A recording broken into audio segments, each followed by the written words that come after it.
800 morts actuellement et on craint que le bilan s'alourdit davantage d'heure en heure. Il faut s'imaginer en fait qu'il y a une seule route praticable vers l'hôpital provincial de Assadabad, qui est la capitale de la province de Kunar, à la frontière du Pakistan. Et toutes les routes vers les vallées ne sont plus accessibles. Il y a eu beaucoup de glissements de terrain, des centres de santé endommagés.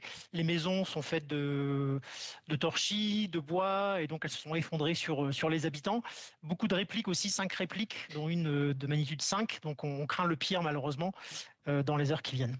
Des villages entiers sont coupés du monde. Est-ce que les autorités, on rappelle que l'Afghanistan est dirigé par les talibans, est-ce elles tentent d'envoyer des secouristes sur place?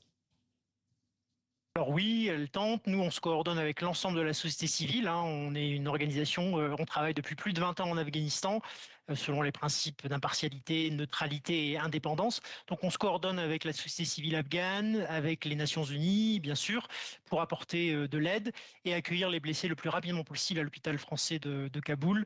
L'idée, c'est de pouvoir soutenir l'hôpital provincial et de pouvoir voilà, accepter les blessés les plus urgents pour des soins médicaux, chirurgicaux spécialisés, chirurgie orthopédique, traumatologique surtout. Vous êtes donc en contact avec les autorités pour prendre en charge des blessés après ce séisme?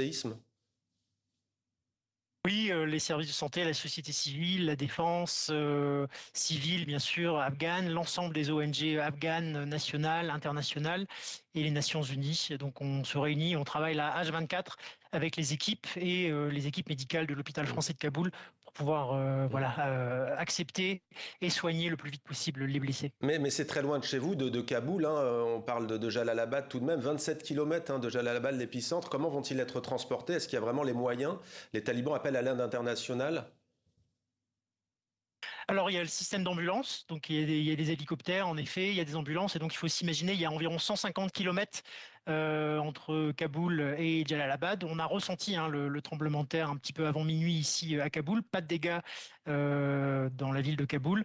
Et donc, il faut s'imaginer en fait des hélicoptères et des ambulances qui acheminent les blessés.